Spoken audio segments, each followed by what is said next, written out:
주신 말씀 통하여서 주께 부르짖는 사람이라는 제목을 통해 하나님 말씀 들을 때 오늘 이 7월 첫 수요예배 때 하나님의 은혜가 넘쳐나기를 소망합니다. 할렐루야. 네, 사랑하는 성도 여러분, 오늘 또 무더운 날씨 속에서도 하나님을 예배하기 위한 이 수요예배 자리 가운데 함께 하심을 다시 한번 진심으로 환영합니다. 주님의 이름을 부르며 기도할 수 있다는 것 자체가 이미 큰 은혜요 넘치는 특권임을 오늘 말씀을 통해 다시금 깨달으시는 저 여러분들 다 되시기를 바랍니다. 우리는 살아가면서 다양한 위기에 봉착하면서 그 안에 무수히 많은 마음고생들을 하면서 살아갑니다. 그때마다 사람들은 다양한 방법으로 이 위기를 타파하기 위하여 도움을 구합니다. 누군가는 사람을 찾고, 누군가는 인터넷을 검색하고, 또 누군가는 할 일 없이 그저 눈물만 주룩주룩 흘리고는 합니다. 그러나 오늘 본문은 말합니다. 주께 부르짖는 자가 되어야 한다.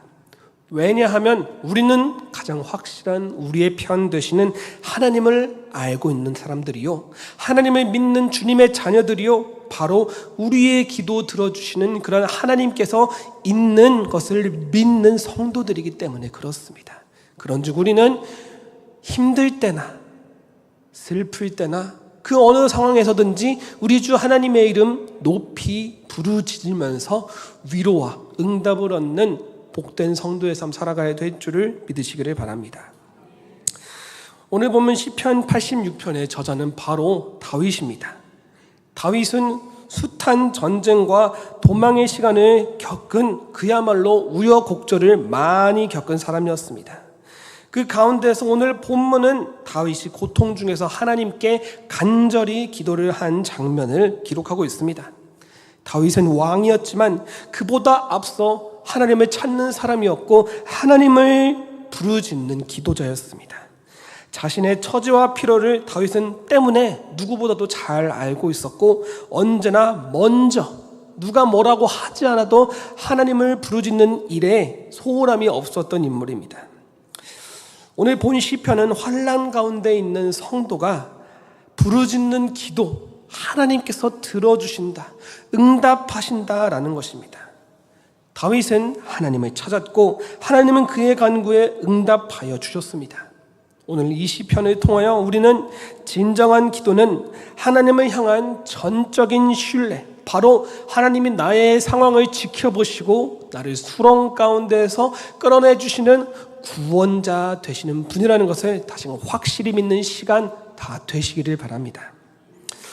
오늘 본문 1절에서 다윗은 나는 가난하고 궁핍하오니라고 말하면서 하나님께 자신의 처지를 탄식하면서 제발 저의 이 부르짖음에 귀를 기울여 주십시오 하나님께 간구하고 있습니다. 그리고 3절에서 종일 주를 부르오니 라는 말을 통하여서 그가 쉬지 않고 하나님께 이 원하는 바 간구하는 것을 놓치지 않을 만큼 그 상황이 절박한 것을, 그 심정이 어려움에 처해 있다는 것을 여실히 보여줍니다.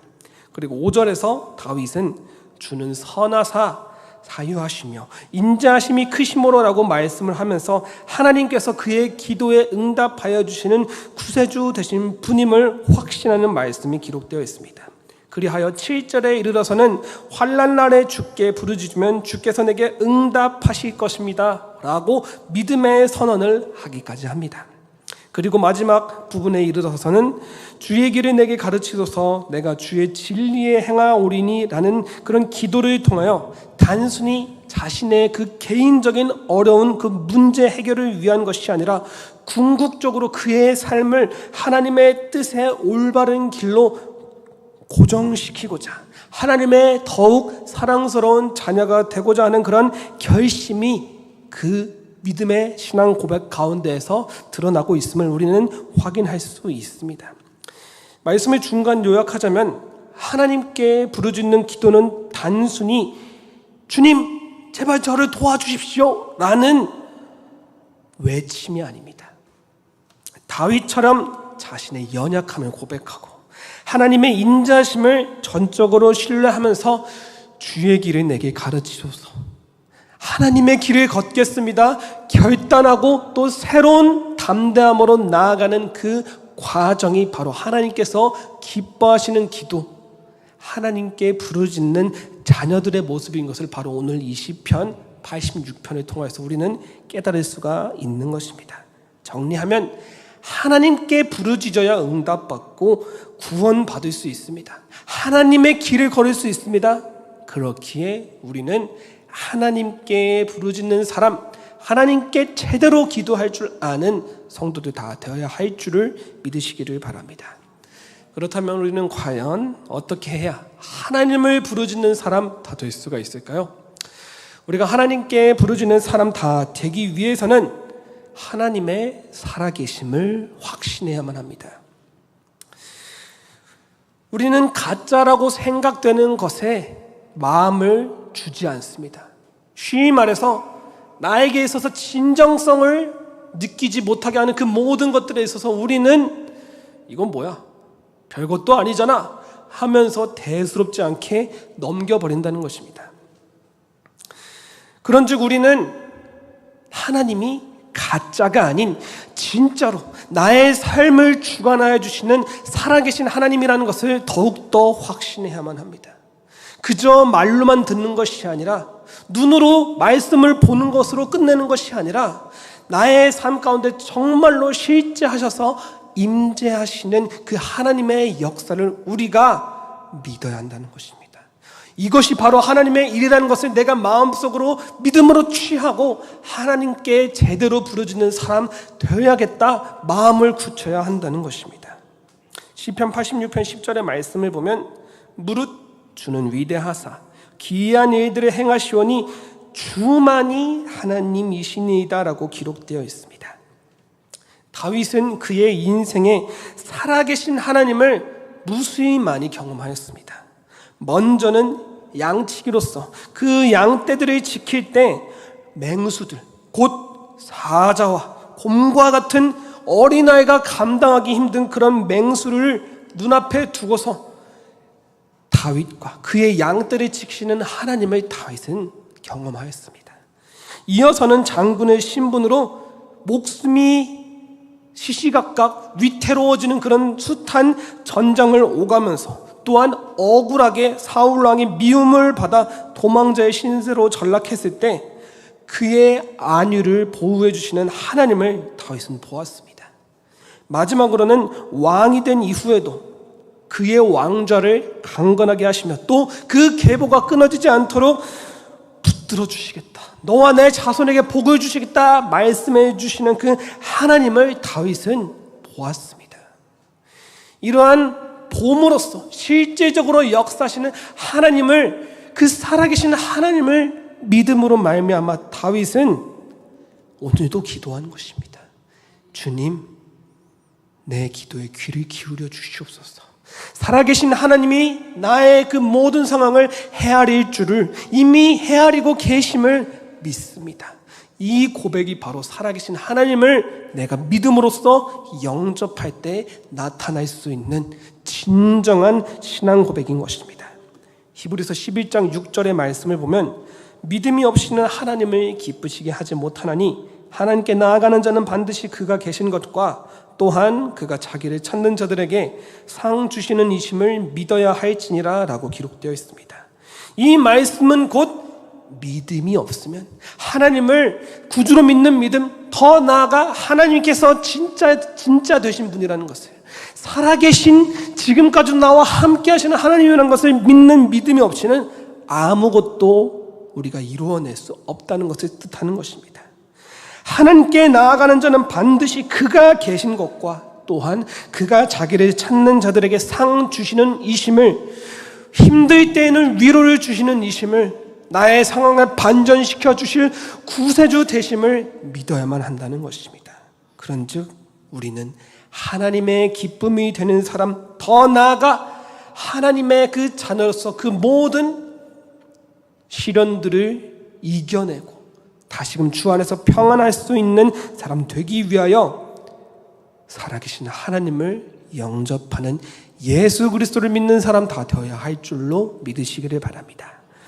이어서 우리가 하나님께 부르짖으려면 두 번째로 하나님이 나의 기도에 귀를 기울여 들으시는 분이라는 것을 믿어야만 합니다. 무엇이든 어떤 소원이든 무조건 들어준다라는 요정이 그런 말을 했을 때 말을 우리가 함부로 할 수가 있겠습니까?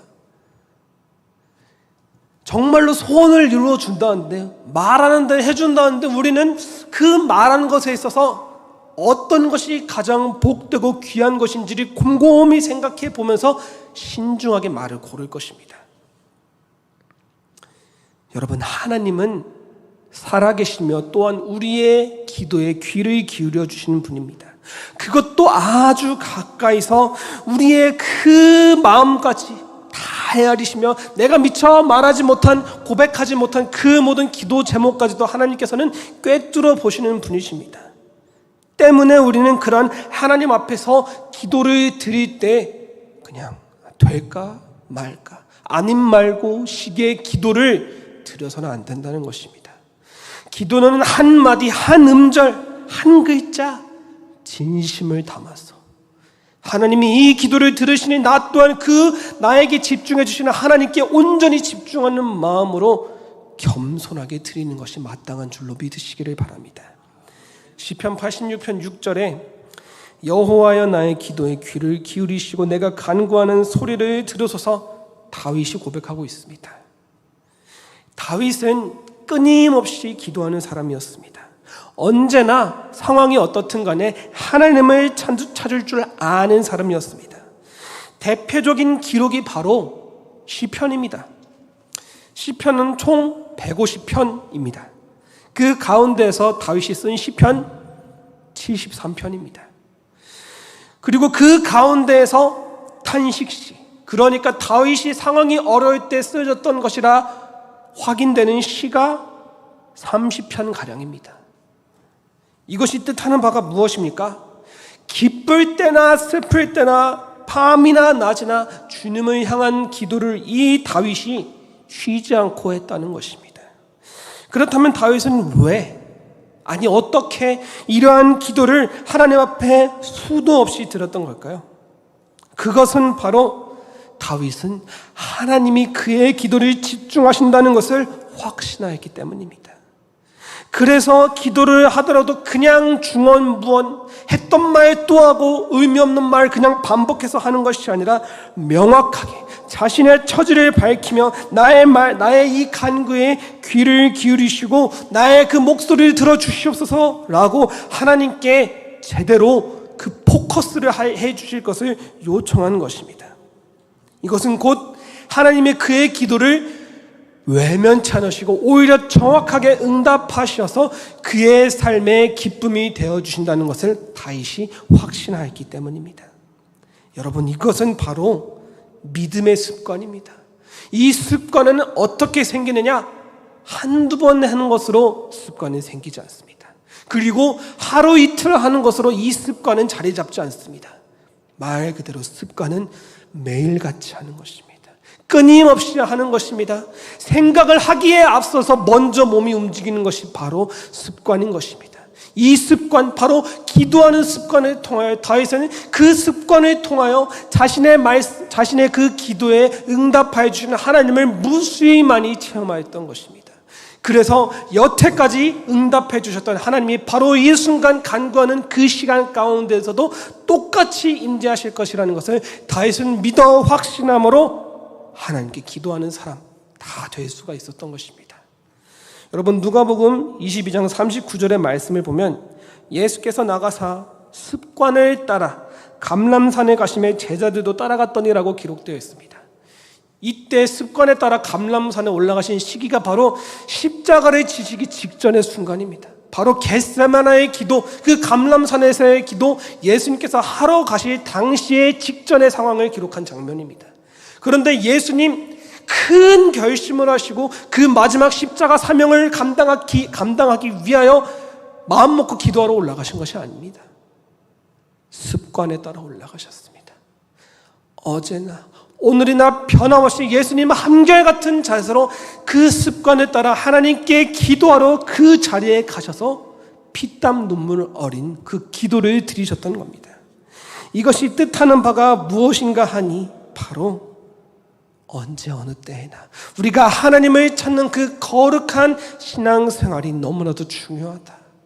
하나님께서 우리의 기도를 들어주신다는 그 믿음의 경험을 쌓기에는 이것만큼 중요한 거룩한 습관이 없다라는 것을 예수님께서 알려주시기 위함인 것입니다.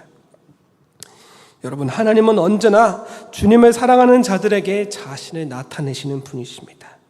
그런즉 우리 또한 하나님이 나의 기도를 들어주시는 그 살아계셔서 여태까지 우리의 삶을 인도하여 주셨던 하나님이 지금 이 순간 우리가 함께 예배드리며 기도하는 이때에 나의 그 마음을 들여다 보신다는 것을 믿어야만 합니다.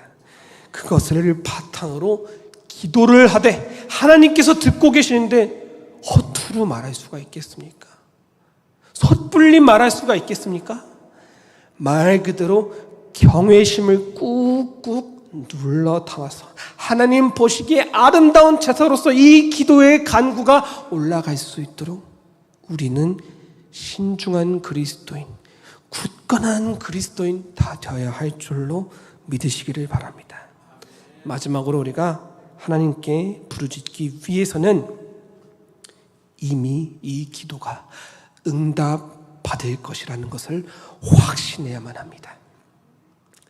듣기만 하고 응답받는 것은 별개라는 마음을 품어서는 안 됩니다.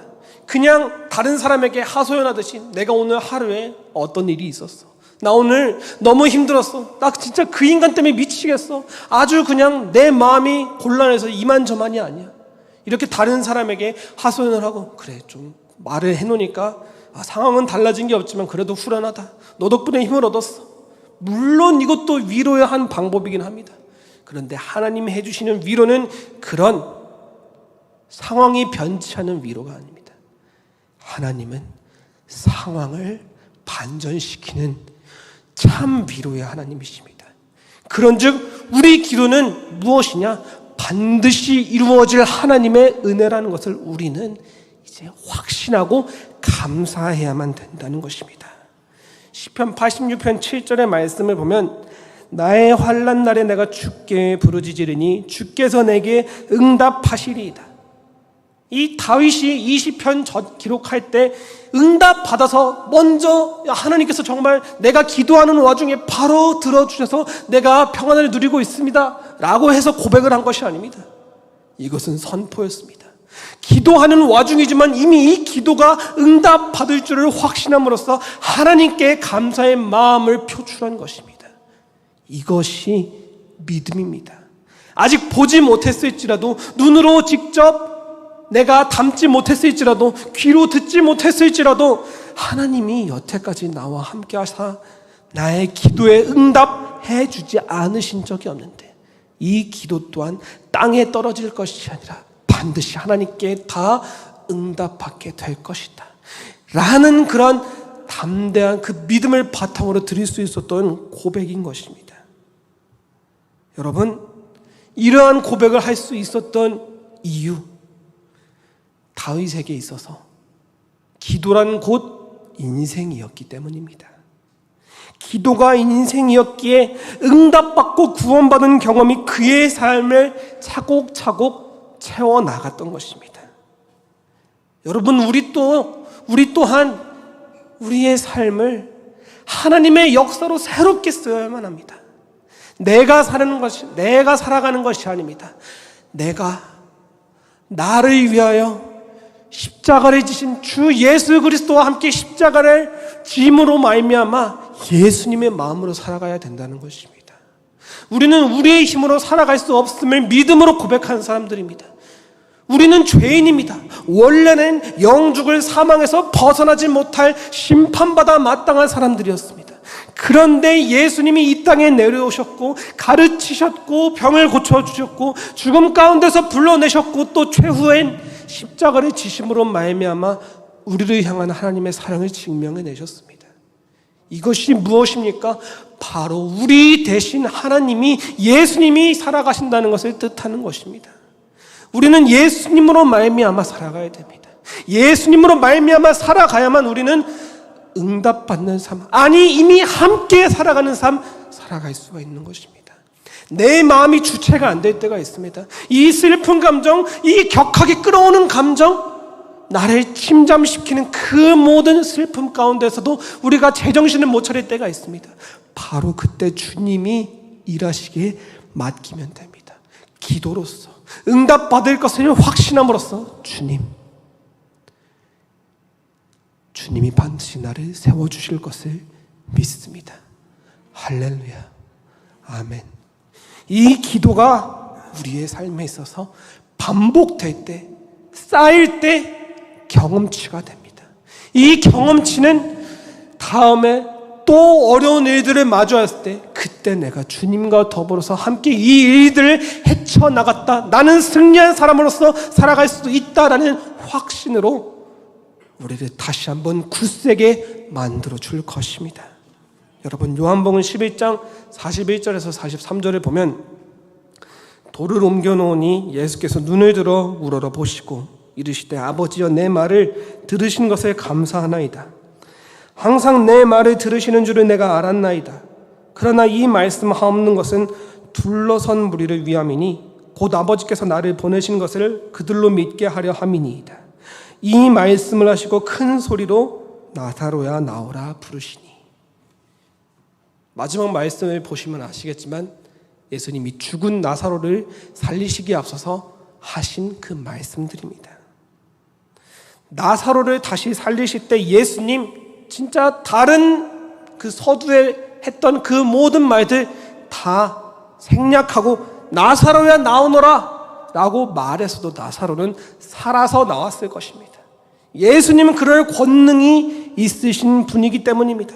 그런데 예수님은 그렇기에 더더욱 겸손하게 말씀하셨습니다. 아버지여, 내 말을 들으신 것을 감사하나이다.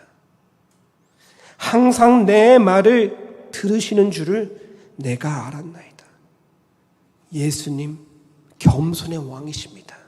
어린 양으로 이 땅 가운데에서 우리를 위한 희생 제물로 내려오신 분이십니다. 그에 걸맞는 고백이 아닐 수가 없습니다. 하나님의 아들 되신 분이시지만, 아들 되신 분이시지만 그 누구보다도 겸손하셔서 왕자가 아닌 그 베들레헴 구예인이여 태어나셨고, 나사렛 아무도 보잘것없는 동네라 여겼던 그 나사렛에서 자라나셨고, 목수의 아들로서 30년을 살아오셨습니다.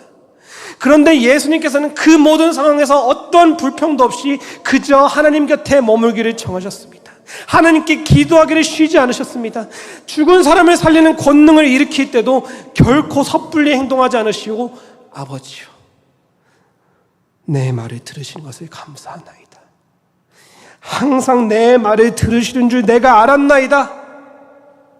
이렇게 고백하면서 제가 이 말씀에 하옵는 것은 저의 정의 영광을 위한 것이 아니요 하나님의 영광을 이 무리 가운데에 보임으로써 말미암아 정말로 하나님이 이 예수님을 그들로 위한 제물로서 보내신 줄을 믿게 하려 함이니이다. 끝끝내 예수님은 하나님의 뜻을 위하여 겸손하게 순종하는 마음으로 그 일을 감당해 내신 것입니다. 그런즉 여러분, 우리는 응답하실 하나님을 믿어야 됩니다. 이미 지금 우리의 기도에 응답하시는 하나님을 찬양해야만 합니다. 우리에게는 다른 어떤 말도 필요가 없습니다. 그저 감사입니다. 그저 아멘입니다. 그저 주여 영광 받으시옵소서, 할렐루야입니다. 이럴 때 다윗이 그러한 것처럼, 또한 예수님이 그러하신 것처럼 우리는 기도 응답의 확신을 가지고 살아가야만 합니다. 그리고 확신을 가지되 언제나 겸손함으로 하나님을 찬양함으로 우리의 삶을 이끌어 나가야 됩니다. 모든 시편 다 그렇습니다. 처음에 상황이 어려웠던 간에, 내가 지금 슬픔에 빠져있던 간에 끝끝내 마지막에서는 하나님 영광 받으시옵소서, 할렐루야 아멘입니다. 우리의 삶은 할렐루야 아멘으로 끝나야 됩니다. 우리는 반드시 낮아진 자리에 높이신 그 하나님을 경험할 것입니다. 우리의 기도 하나님께서 지금도 듣고 계십니다. 응답하고 계십니다. 그러니 주님께 부르짖을 때 명확하게 부르짖으십시오. 하나님, 제 기도 듣고 계신 것 압니다. 제 마음을 살피시고 계신 것 압니다. 제 모든 삶을 주관하시되 하나님 보시기에 선한 것으로 인도하여 주시옵소서. 당당하게 밝히고 주의 길에 따라 걷기로 결심하는 성도들, 바로 저와 여러분들 다 되시기를 바랍니다. 말씀을 마치겠습니다. 사랑하는 성도 여러분, 다윗은 고통 가운데서도 포기하지 않고 주님께 부르짖었습니다. 왜냐하면 하나님의 살아계심을 믿었고 하나님께서 그의 기도를 들으신다는 확신이 있었기 때문입니다. 때문에 오늘 우리도 다음과 같이 기도해야 될 줄 믿습니다. 하나님은 살아계십니다. 하나님 우리의 기도 들으십니다. 우리의 기도 응답하십니다. 이 믿음 가지고 살아가시는 저 여러분들 다 되시기를 예수님의 이름으로 간절히 소망합니다.